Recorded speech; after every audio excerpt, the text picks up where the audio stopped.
puse bueno, la que usted mencionó en la clase, ¿no? Pero parecía de más, no sabía qué edad ponerle.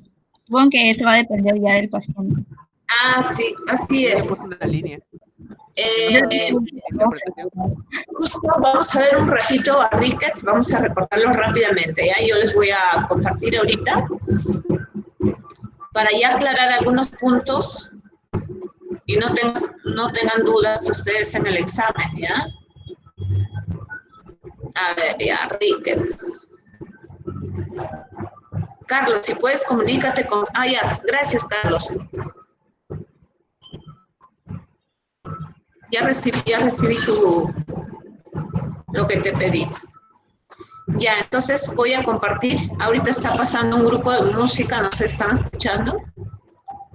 Así que por un rato va a haber esa bulla, ¿ya? Ya está aquí. ¿Están viendo mi pantalla? ¿Sí? Sí, doctora. Ya, miren, para aclarar lo de la pregunta de Carlos sobre el punto PM, ¿ya?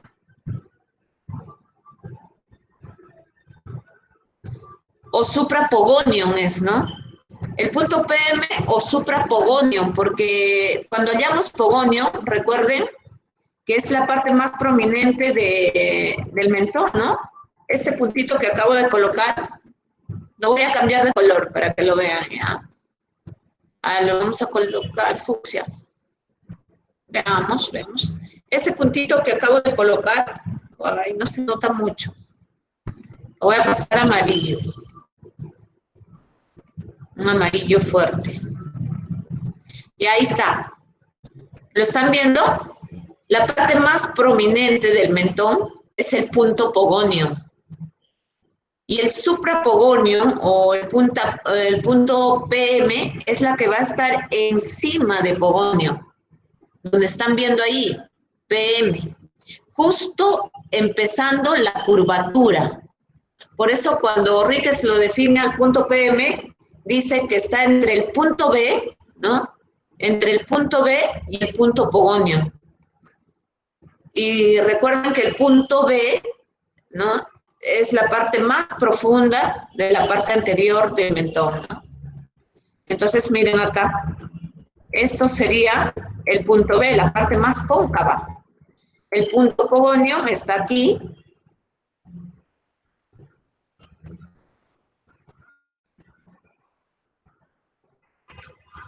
Y el punto PM, como ustedes están viendo, quiero usar el láser, a ver un ratito. Lo que pasa es que mi táctil de mi computadora está un poco fallando. Y entonces esto no me deja agarrar lo que yo necesito ahorita. Qué pena. Ya, veamos. Porque no ven mi mouse, no están viendo, ¿no? Mi mouse. No, mouse. Ya, entonces, a ver, Carlos, ¿te queda claro eso? Punto B viene a ser el punto más cóncavo de la parte anterior del mentón. Y punto pogonium, la parte más prominente.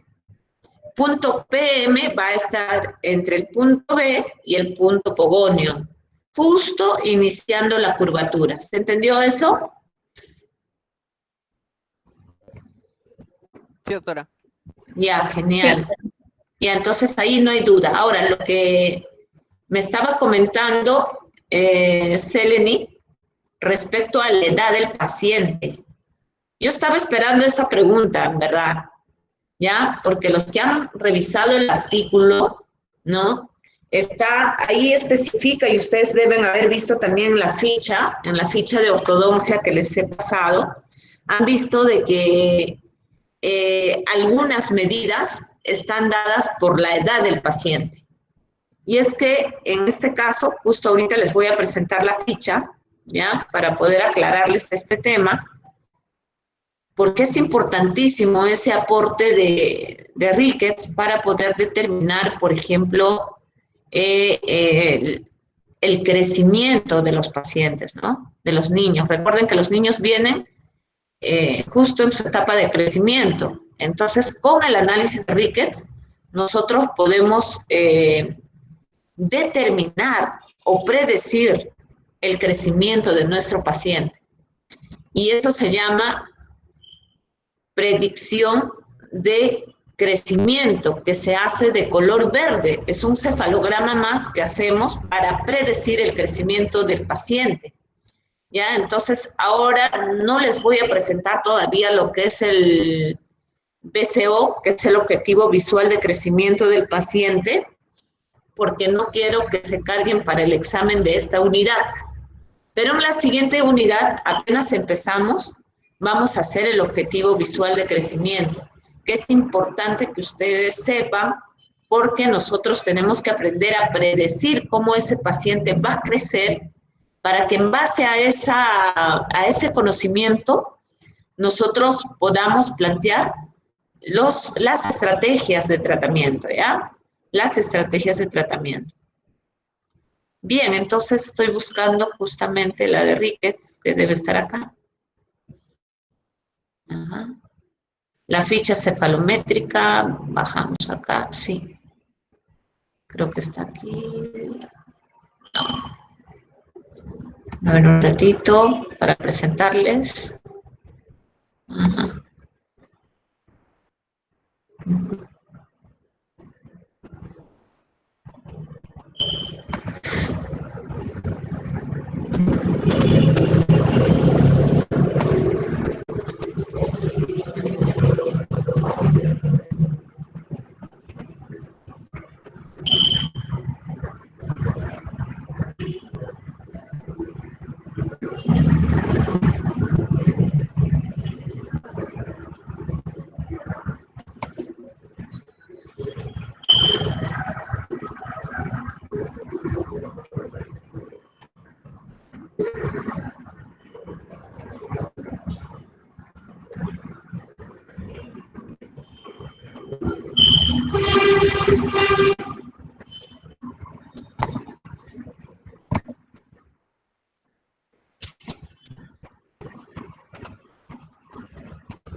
Ya, a ver, voy a presentarles un ratito lo siguiente.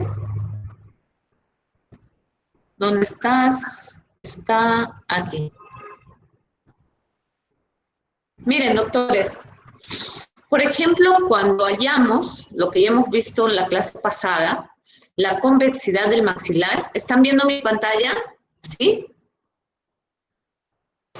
Sí, doctor.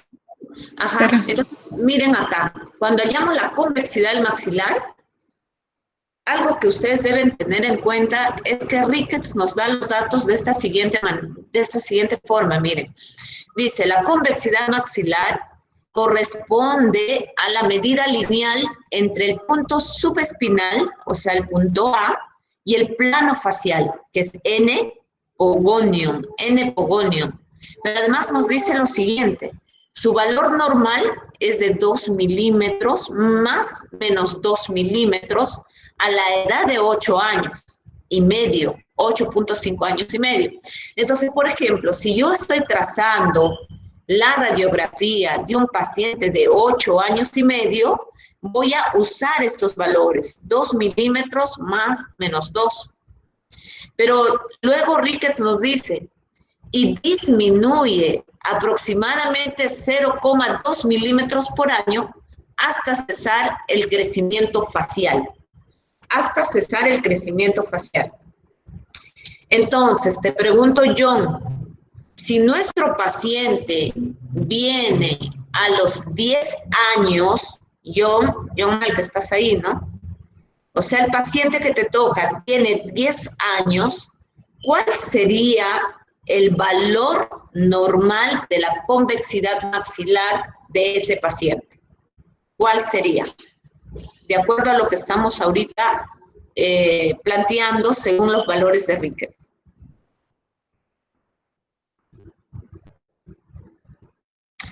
Recuerda, John, que a los 8 años y medio, el valor normal es 2 más menos 2 milímetros.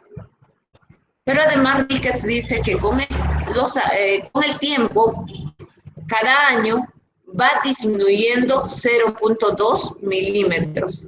Entonces la pregunta es, si tu paciente tiene 10 años, ¿cuál será su valor normal para 10 años? John, ¿estás ahí? Sí, doctora, disculpe, no la escuché bien. A ver, John, vamos a repetir para ti, ¿ya? Porque, por favor, doctores, esta parte es importante. No es en todas las medidas de Ricketts, ¿ya? Es en algunas medidas. ¿Por qué es importante? Porque en base a eso vamos a hacer el objetivo visual de crecimiento. Entonces, ¿pero qué es el objetivo visual de crecimiento? Es predecir cómo va a crecer el maxilar, cómo va a crecer la mandíbula en ese tipo de paciente. Entonces, por ejemplo, con Ricketts yo puedo decir, va a crecer hacia abajo y hacia adelante. Entonces, ¿qué tengo que hacer? Restringir el crecimiento, en este caso, redireccionando el maxilar hacia arriba y hacia atrás. ¿Se entendió? Igual, la mandíbula va a crecer hiperdivergente hacia abajo, porque Ricketts, eso nos permite hacer Ricketts, visualizar el crecimiento del niño. ¿Ya? Entonces vamos a ver cómo su carita se va a ir transformando en más dólico. Entonces, ¿qué tengo que hacer para yo resolver ese problema? ¿No? Visualizando el crecimiento del niño. Probablemente voy a cambiar el plano cruzal para que la mandíbula se vaya hacia adelante y hacia arriba. Entonces, esa parte del objetivo visual de crecimiento la vamos a ver en la siguiente unidad, que es importantísimo que ustedes conozcan. Pero para pasar a ese punto, para mí es importante que ustedes comprendan por qué Ricketts nos da estos valores en pleno proceso de crecimiento del paciente. Por eso yo voy a repetir lo siguiente, ¿ya? Recuerda que la convexidad maxilar se vaya por el plano facial, que viene a ser N pogonium, esta línea verde, que va de nasion a pogonium, y además el punto A. Entonces, ¿qué nos dice Ricketts? Que debemos medir la distancia del punto A con N pogonium, con la línea N pogonium. Entonces, su valor normal para la edad de 8 años y medio es de 2 milímetros más menos 2. ¿Eso qué quiere decir? Que el rango de valor normal será pues de 0 a 4 milímetros para un paciente de 8 años y medio. Pero además, Ricketts nos dice que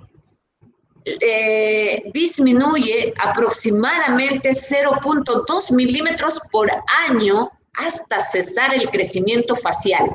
O sea, en las mujeres será pues hasta los 16 años que va a disminuir el crecimiento, ¿no? Y en los hombrecitos de repente se puede extender hasta los 17 o 18 años, ¿no? Que terminan de crecer facialmente, con esa velocidad que se quiere, porque al final van a seguir creciendo, pero ya no con el ritmo, ¿no?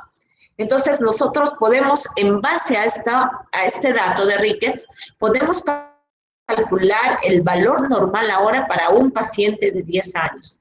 Entonces yo, teniendo estos datos, te vuelvo a preguntar, si te toca el paciente de 10 años, ¿cuánto sería el valor normal de la convexidad maxilar para ese paciente? ¿Cuánto? De 1 a 3, doctora. De 1 a 3. Sí. Ajá. Entonces, tú lo que has hecho es disminuir, ¿cierto? 0.2 milímetros por año, ¿cierto? Ahora, de 8 años y medio a 10 años, ¿cuántos años han pasado? 1 año y medio, ¿se entiende? 1 año es igual a 0,2 milímetros y medio año 0.1 milímetro. Si sumo ambos, sale 0,3 milímetros, que es lo que yo debo descontar al rango, John. ¿Se entendió? A ver, vamos a hacer el ejemplo aquí, ¿ya? ¿Alguien de ustedes lo tiene claro lo que acabo de plantear o no?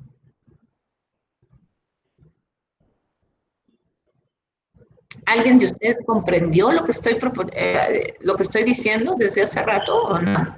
¿No se entiende? Digan, los demás no pasa nada. ¿Se entendió o no se entendió? Yo sí entiendo, más o menos. Ajá, Giancarlo también dice que sí. Pero ya, vamos a hacer el ejemplo para los que, como dice Angelito, los que han volado, ¿ya? Estoy volando, doctora, me dice Ángel, uno de los alumnitos de INA 2. Estoy volando, dice.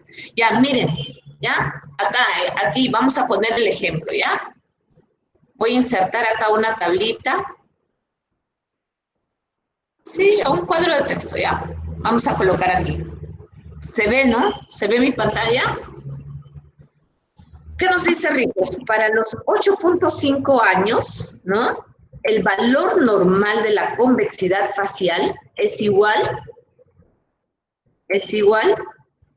a 2 milímetros, ¿no? ¿Ya? Más menos 2 milímetros. Ya está. ¿Eso qué significa? Que va de 0 a 4 milímetros. Pero además, ¿qué nos dice? O sea, que el rango es de 0 a 4 milímetros, ¿no? Porque 2 menos 2 es 0 y 2 más 2 es 4. Entonces, el valor normal va a oscilar entre 0 a 4 milímetros. ¿Qué quiere decir? Que si punto A coincide con n pogonio, es un clase 1. Si el punto A mide 1 milímetro frente a n pogonio, es un clase 1. Si mide 2 milímetros, es un clase 1. Si mide 3 milímetros, es un clase 1. Y si mide 4 milímetros, la distancia de A a n pogonio, es un clase 1. Y si coincide, es decir, es 0, es un clase 1.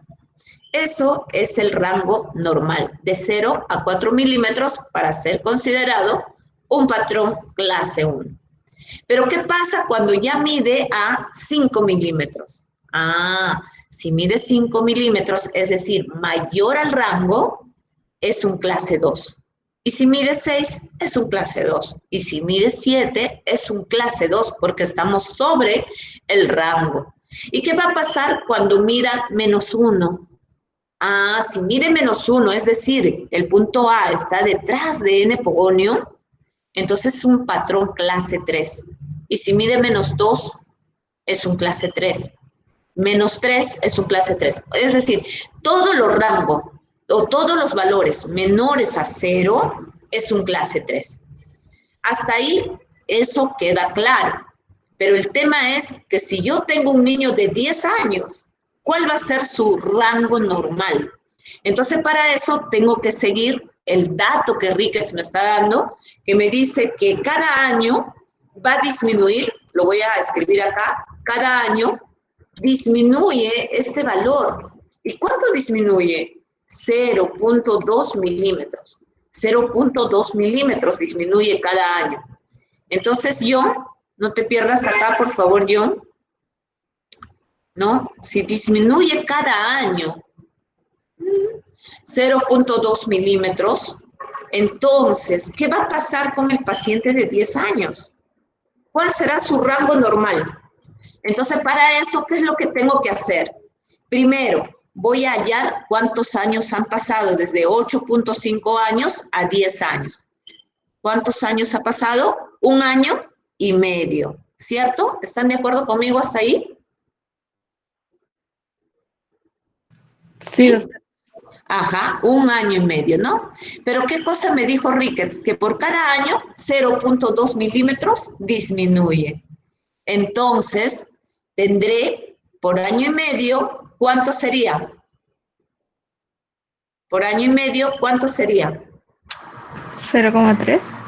0,3 milímetros, porque por medio año sería 0,1 milímetros y por 1 año 0.2 milímetros. 0.2 más 0.1 milímetros es 0.3 milímetros. Entonces, si disminuye, el rango será de 0 a 3.7 milímetros. Eso será el rango normal. ¿Se entendió? John, ¿se entendió? Sí, doctora. Se entendió perfectamente, ¿verdad? ¿Alguien no entendió esta parte? George, Alan George, ¿entendiste? Sí, doctora, todo claro. Gracias, George. A ver, ¿quién más? ¿Quién más no entendió? ¿Todo quedó claro? Cristian, ¿tú? ¿Está claro? Cristian. Sí, doctora, todo claro. ¿Sí? Diana, ¿quedó claro? Sí, doctora, una pregunta. A ver, Diana. O sea, con el paso de los años, ese rango se va a volver negativo. Así es, con el paso de los años. Pero dice algo más, Ríquez, hasta que termine el crecimiento facial. Lo que pasa es que conforme vamos creciendo, el rostro se va remodelando, ¿no? La cara se remodela. Nosotros ahora no tenemos la cara de cuando éramos bebitas, ¿no? O niñitos también, ¿cierto? Nuestra cara se ha ido transformando. Entonces, esa transformación es por un proceso de reabsorción ósea anterior y aposición ósea además. Va a haber reabsorción ósea en ciertas áreas y va a haber aposición también en algunas áreas de nuestra carita. Una de las áreas que empieza a reabsorberse es el punto A. Ya, nuestra carita en el tercio medio empieza a ser un poquito más planita, más planita. Cuando éramos niños éramos más protrusitos, más convexos, podríamos decir, más protrusos, ¿no? Pero conforme va pasando el tiempo, va disminuyéndose. Pero no disminuye, pues, digamos, 5 milímetros, que va a ser algo notorio, es algo imperceptible, ¿no? Porque 0.2 milímetros, imagínense, 0.2 milímetros. ¿Ya? Pero es importante porque me va a ayudar a predecir el crecimiento del niño. O sea, yo ahorita, por ejemplo, el punto A de un niñito de 8 años y medio, en este momento, si lo hallo, va a ser igual a 4 milímetros. ¿Qué les parece? De 8 años y medio es 4 milímetros y por tanto voy a concluir de que es un patrón clase 1. Pero si el niño regresa luego a los 12 años, ¿se mantendrá en 4 milímetros su punto A? Les pregunto, ¿se mantendrá en 4 milímetros su punto A a los 12 años? A ver, Diana. No. Ya no, ¿no? ¿Cuánto será ahora? A ver, saca tu calculadora, suma, resta. ¿Cuántos milímetros será? Si a sus 8 años y medio es igual a 4 milímetros, a los 12 años, que todavía está creciendo, ¿cuántos milímetros será esa distancia del punto A a N por 1? ¿Cuántos milímetros? A ver, todos saquen esa operación, el que lo tenga ya, el que lo diga. Mira, a los 8.5 años, o sea, en este momento, la distancia de A a N pogonio es 4 milímetros. Pero después vuelven a ver al paciente a los 12 años. 3,3. ¿Cuánto será su punto A a N pogonio? 3,3. 3,3. Muy bien, Giancarlo, Seleni, muy bien. 3,3. ¿A quién más le salió 3,3? Alan. 3,3. Muy bien. Así es. Entonces, ¿qué va a pasar cuando yo haga la predicción de crecimiento, doctores? Ya no voy a dibujar, pues, que mi punto A pasa por los 4 milímetros como a los 8 años y medio, pues. Ahí ya no. Cuando haga la predicción de crecimiento, haré mi dibujo disminuyendo esa cantidad. Entonces, ahorita todavía está un poco muy tácito lo que les estoy diciendo, ¿no? Pero en el momento que vamos a hacer la práctica, ustedes me van a comprender, ¿ya? Pero qué cosa sí me interesa, que ustedes, algunos de los puntos de Ricketts, lo entiendan en este sentido, ¿no? Que va a darnos valores que nos van a permitir proyectarnos en el tiempo, en cuanto a crecimiento y en cuanto a crecimiento según la edad del paciente. A ver, ¿qué otro dato más nos habla Ricketts y nos da valores según la edad? Vamos a ver acá. ¿ya? Por ejemplo, aquí voy a presentarles esta parte. Antes de que continúe, quería hacerles una pregunta. Yo les compartí esta ficha que estamos ahorita analizando. Esta ficha, ¿llegaron a tener este artículo ustedes en mano? Sí, ¿verdad? Está en el tablón. ¿O no lo han revisado?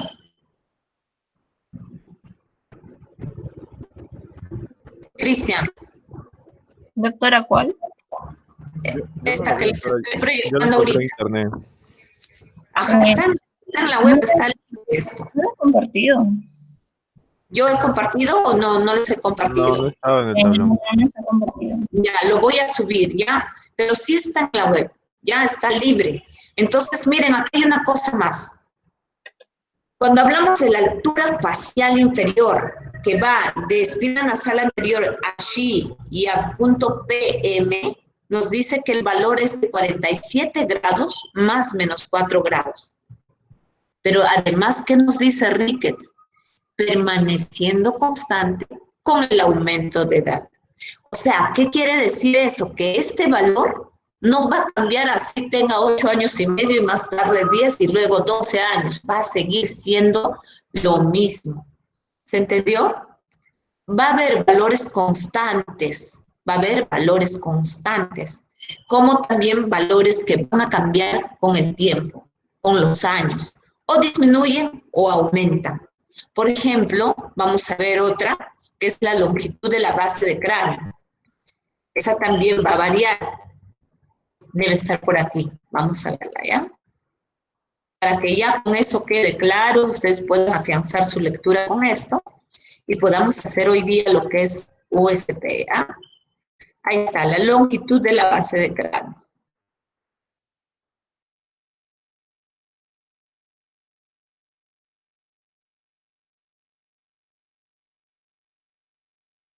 Longitud craneal, ¿ya? La longitud craneal.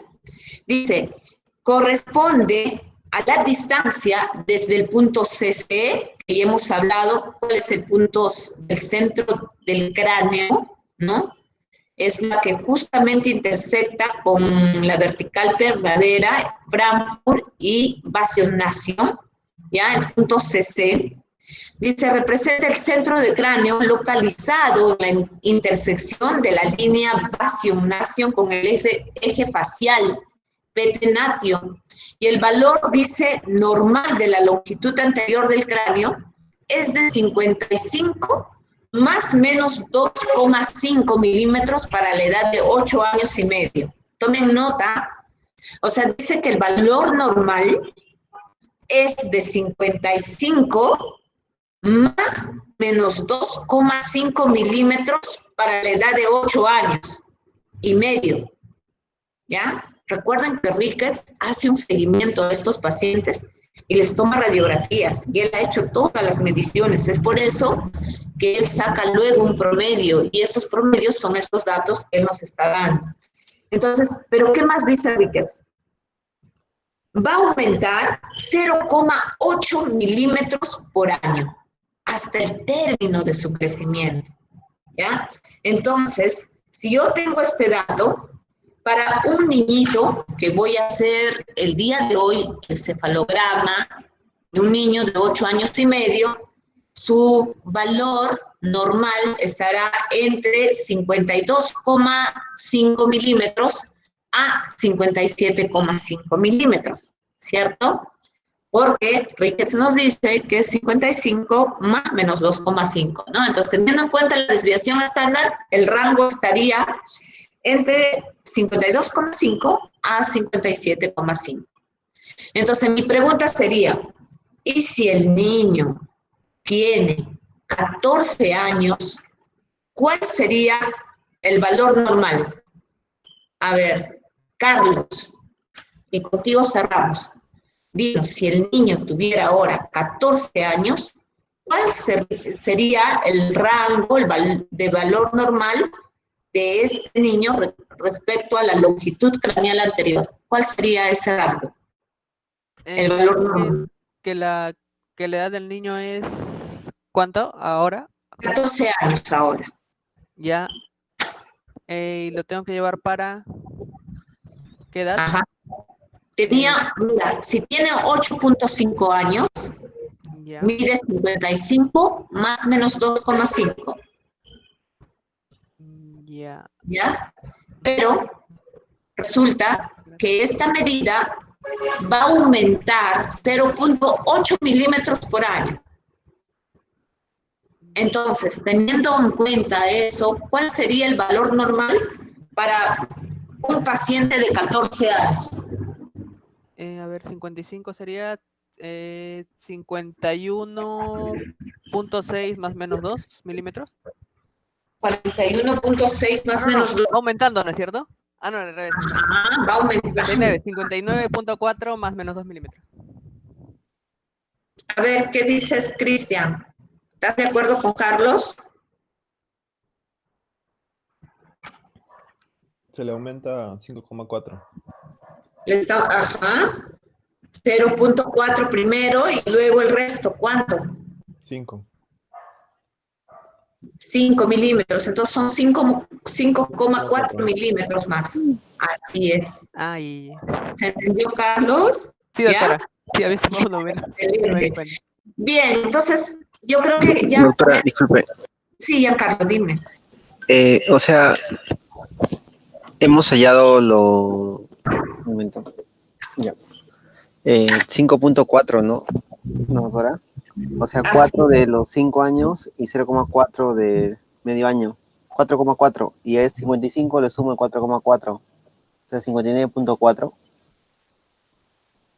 A ver, déjame ver. 8.5 Sí, por medio año es 0.4 milímetros, ¿cierto? Sí. Ahora, luego 10, 11, 12, 13, 14, son 5 años más que hay que multiplicarlo por 0.8. 5 por 0.8 es 4 milímetros. Y tienes mucha razón, sería 4,4 milímetros, no 5,4, es Sí, era 59,4.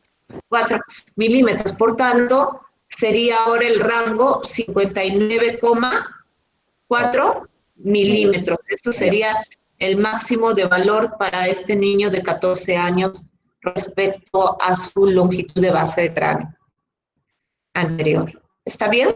Sí. ¿Sí? Sí, sí, Bien, sí. gracias, Carlos. Bien, entonces, creo que ya quedó bastante claro este tema, ¿verdad? ¿Sí? ¿Están volando? Se quedan en silencio todos. Vamos, digan.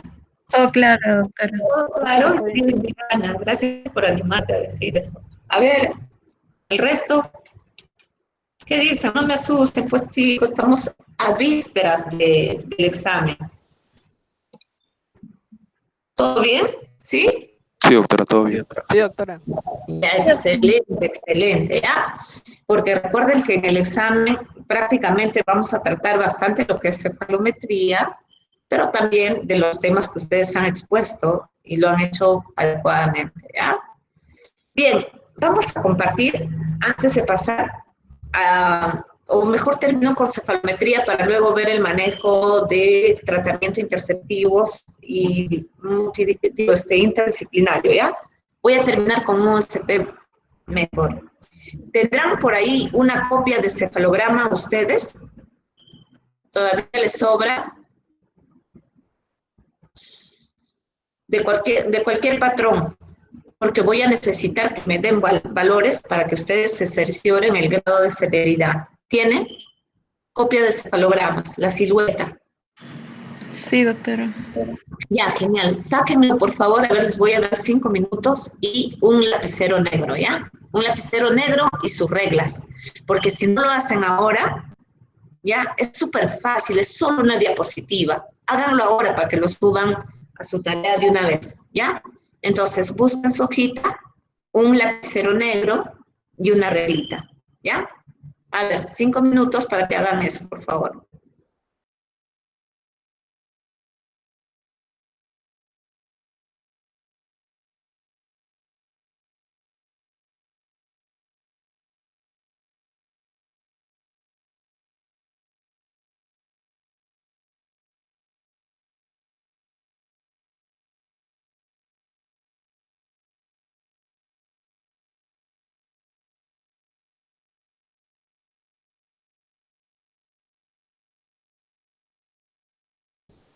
Doctor, disculpe, ¿dijo cualquiera de las tres que te nos dio o una en específica?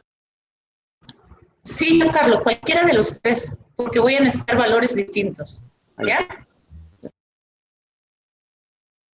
Bien.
Ya están todos listos. ¿Sí? Ya. Miren, doctores, acá en su pantalla. ¿Están viendo la presentación? Confirmen, por favor. ¿Se ve? No, No. no se ve nada todavía, doctora. Nada. Ya, a ver, veamos. Ahora, Ahora sí. ya. Entonces, miren, todos tienen ahorita este trazado cefalométrico, ¿cierto? ¿Ya? Sobre esta estructura, cualquiera de las que tengan ahorita en la mano, van a hacer lo siguiente, ¿ya? Primero, van a ubicar el punto N, ¿sí? Y van a trazar una línea suavecita nomás. Es más, no deberían ni siquiera trazarlo, ¿ya? Pero van a poner su reglita desde N pogonio a N pogonio. N pogonio, veamos. ¿Qué es esto? ¿No? N pogonio, ¿ya?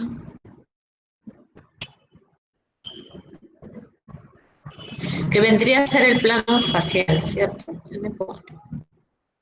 ¿Ya está? Primero eso, ¿ya? Esto como un ejercicio, vamos a ver. No me cuadra a mí aquí. Ay, qué pena. Ahí, ya. N pogonio. ¿Se ve eso? Sí, ¿verdad? Ahora, lo que yo necesito es que solamente, por favor, no tracen todavía, solo estamos colocando la regla, N pogonio. Pero, ¿para qué trazamos esto? Porque USP, a ver, doctores, ¿para qué estoy colocando acá mi reglita? Para explicarles lo siguiente, que USP, que es en este caso el análisis cefalométrico que se ha creado en la Universidad de Sao Paulo, de ahí viene su nombre USP, nos permite determinar las relaciones de las bases esqueléticas superior e inferior, es decir, de la maxila y la mandíbula. Entonces, con USP, nosotros podemos determinar qué relación esquelética tiene nuestro paciente, si es clase 1, clase 2 o clase 3. Pero para eso tenemos que hacer unas mediciones para poder luego ver en qué parte de todo este rango que ustedes están viendo acá se encuentra para nosotros poder clasificar si es un clase 1 leve, si es ideal, o es moderado, o es un clase 2 severo, y eso lo vamos a identificar por lo siguiente, ¿ya? Entonces, ya que pusieron esto, solamente para verificar, en este caso, las bases maxilares, ahora les voy a pedir que pongan su reglita a N.A. N.A. Van a poner su reglita N.A. N.A. ¿No? Acabo de colocar yo mi reglita en N.A. Entonces, ¿para qué coloco en N.A? Porque voy a usar un punto llamado P'. P'. Ese punto P', que ahorita lo voy a señalar, es el punto donde intersecta la línea NA frente a la estructura anterior del maxilar. Entonces, si se dan cuenta, NA, ¿sí? NA va a intersectar en la espina nasal anterior, no en la punta, sino un poquito más atrás, ¿no? Voy a quitar el punto rojo. Miren, no en la punta de espina nasal anterior, no en la punta de espina nasal anterior, sino un poco atrás. Entonces, la Universidad de Sao Paulo se dio cuenta de que la espina nasal anterior, la propia espina nasal anterior, es decir, la puntita anterior de la espina nasal, esa puntita era un poco inestable, porque algunos pacientes tienen la proyección más enlongada, otros más corta, y eso traía inestabilidad para hacer una medición adecuada de las bases maxilares. Entonces ellos dijeron, hay que buscar un punto fijo que no cambie, que se mantenga constante en todos los pacientes. Entonces, para hacer eso, crearon N.A, ¿no? Pasaron esta línea N.A para que justo cuando intersecte en este plano palatino anterior, ellos coloquen ese nuevo punto llamado P'. Entonces vamos a colocar su nombre aquí, porque este puntito rojo que acabo de colocar viene a ser P'. P', ¿ya? Vamos a ponerlo en negrito para que se note. Entonces, ese es el primer punto que ustedes tienen que hallar, P'. Claro, acá le he puesto doble comillita, pero debería ir solo una. A ver, voy a buscar esta, me parece que es nada. ¿Esta? Ya está.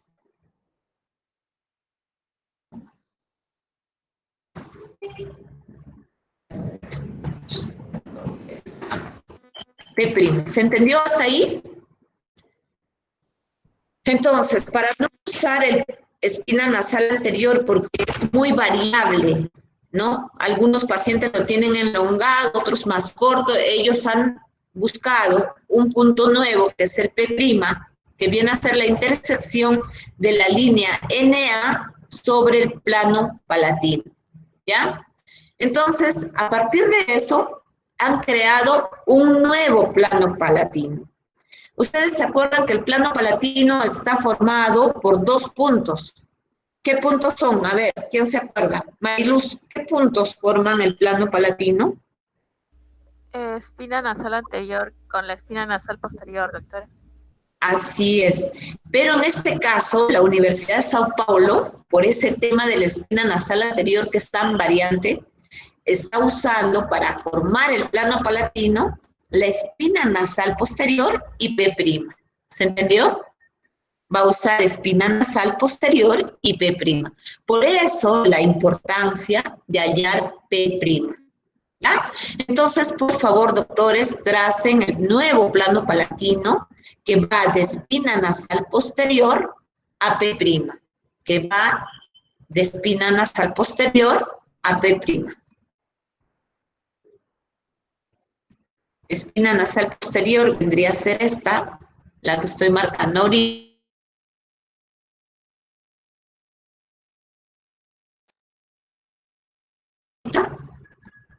¿Sí? Hasta, ¿ya? ¿Ya lo hicieron?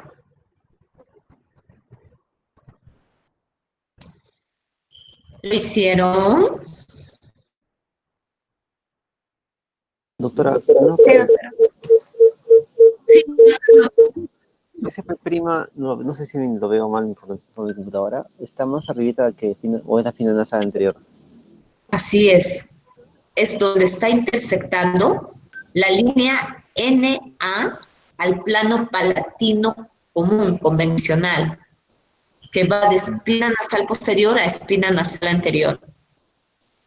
¿Se nota? La intersección de los planos es, ¿no? Ajá, entonces mira, normalmente ¿cómo hacemos nosotros? Trazamos un plano palatino, ¿no? Voy a dibujarlo acá. ¿Cómo hacemos? Plano palatino. El plano palatino va de espina nasal posterior a espina nasal anterior. Ahí, en la puntita de espina nasal anterior. De espina nasal posterior a espina nasal anterior. Que casi coincide con lo que estamos haciendo, con el P', que es una coincidencia, ¿no? Pero en muchos casos no coinciden, ¿ya? No sé si ahorita está coincidiendo con lo que ustedes están haciendo en el trazado, pero ahorita lo voy a remarcar un poquito más para que nos quede claro este tema, ¿ya? Ahí está. Entonces, cuando trazamos nosotros el plano palatino, hacemos una línea que va de espina nasal posterior a espina nasal anterior. Pero, ¿qué pasa? La Universidad de Sao Paulo, al observar un montón de radiografías laterales estrictas, se dan cuenta que la espina nasal anterior es variable en los pacientes. En algunos la puntita va hacia arriba, en otros hacia abajo, en otros la puntita está más elongada, en otros es muy corta.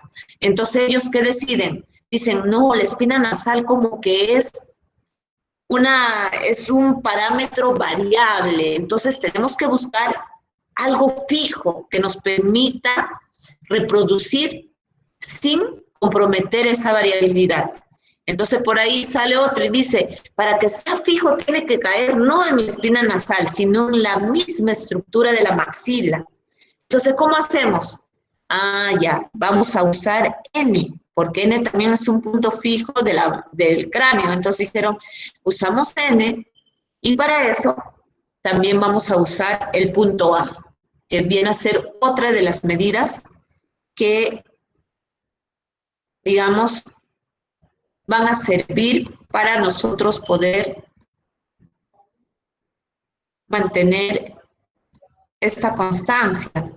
Entonces, ¿qué pasa? Cuando ustedes trazan NA, como estoy haciendo ahora, justo donde se intersecta el plano palatino de espina nasal posterior a espina nasal anterior y NA, en esa parte donde se intersecta, viene a ser el nuevo punto P', el nuevo punto P'. Por eso, ahora voy a sacar estas líneas que les he puesto de ejemplo y solamente nos vamos a quedar con P', que está, como dice Giancarlo, un poquito más atrás de la espina nasal anterior para este caso en particular. Pero en otros casos va a ser más notorio el P', más notorio de la espina nasal anterior. Por ejemplo, se va a encontrar a 3 a 4 milímetros más atrás, ¿ya? Pero en este caso justo está como a 0.5 milímetros de la espina nasal anterior. ¿Se entendió? Sí, doctora. Por eso me queda dentro de la maxila. De la maxila, así es, queda dentro, siempre va a quedar dentro, ¿ya? Entonces, ahora sí, con este nuevo punto que han creado los de la Universidad de Sao Paulo, vamos a trazar nuestro nuevo plano palatino. Es decir, que va de espina nasal posterior a P'. Y que viene a ser esta línea negra que ya yo lo he trazado, ¿no? Para que ustedes tengan de ejemplo, ¿ya? Espina nasal posterior a P'. Hasta ahí, todo fácil, ¿ya? Solo que se acuerden cómo hemos hallado P'. Ahora, el otro plano que vamos a trazar es el plano mandibular. Entonces recuerden que en plano mandibular, por ejemplo, Steiner, ¿qué parámetros toma para determinar el plano mandibular Diana? Steiner.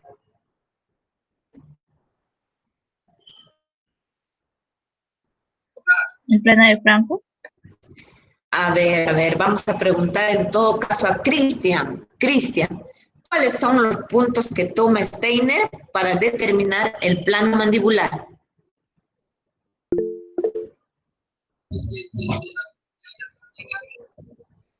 Doctora. Sí. Gonium mentoniano. Gonium mentoniano. Gonium mentoniano, así es. Muy bien, Alan. Gonium y mentoniano. Seleni, muy bien. Por favor, no se olviden eso. Yo siempre les estoy recordando, ¿no? De Steiner, de Twin, de Downs, ¿no? Entonces, en este caso, Steiner usa gonium mentoniano.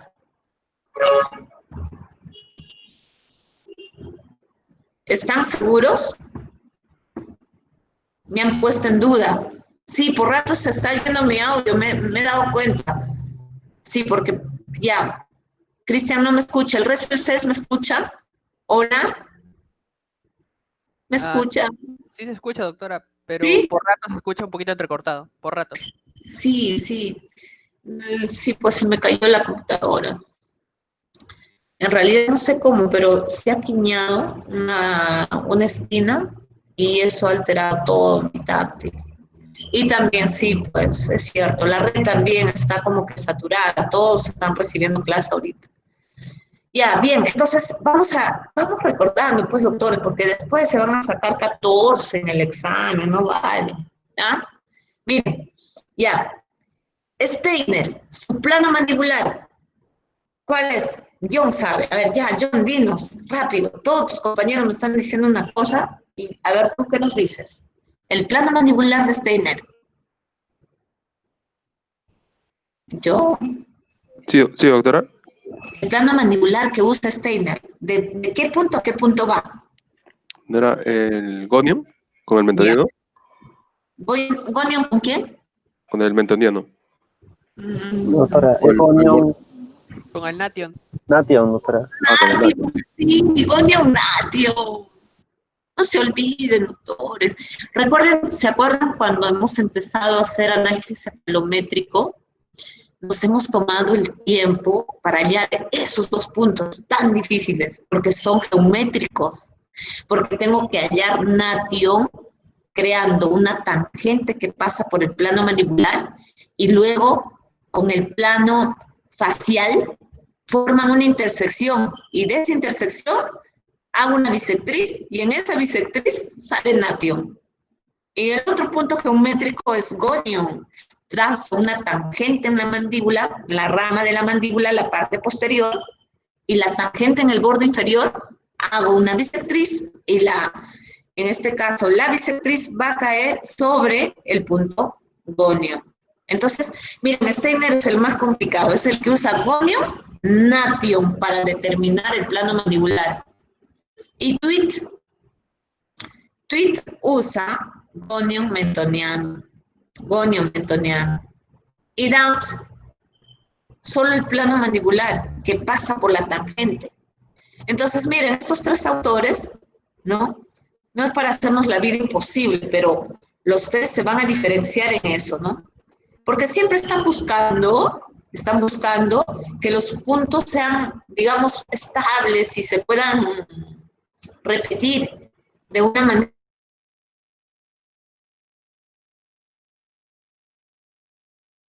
Un profesor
con que ha salido con el área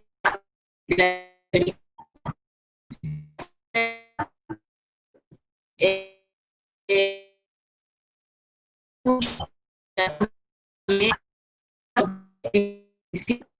pero el gráfico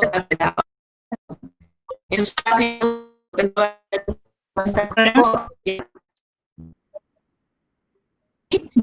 sí, sí,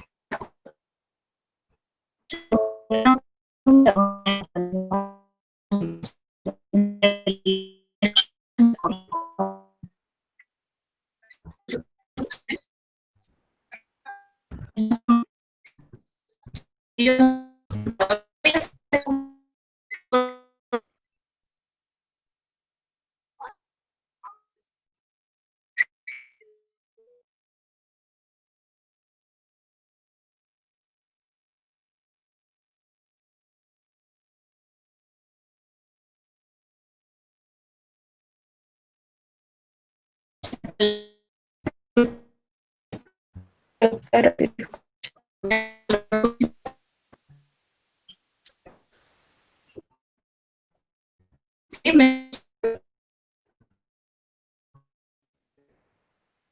¿Lo que es dragón?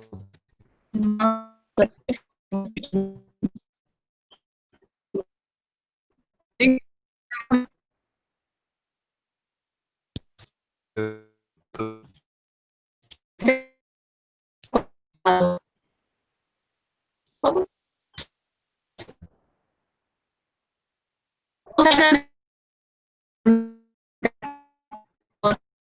para no perder parte USP, estamos la reunión y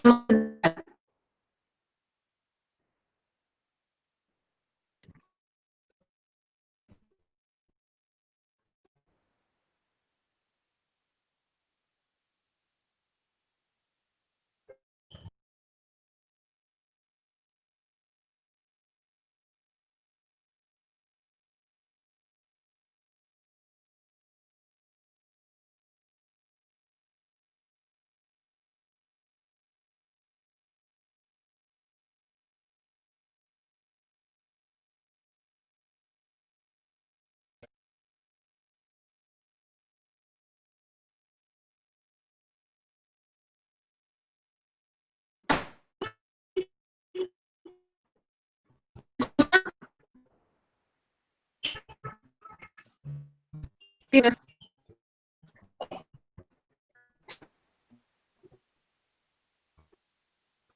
Diana, ¿me escuchas?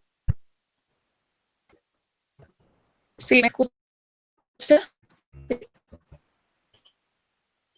Giancarlo,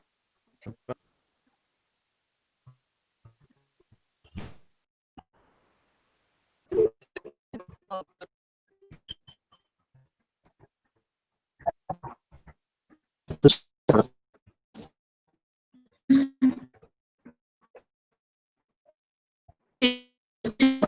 te escucho.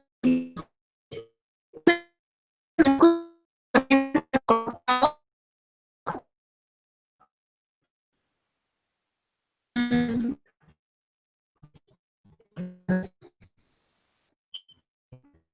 Creo que hemos visto.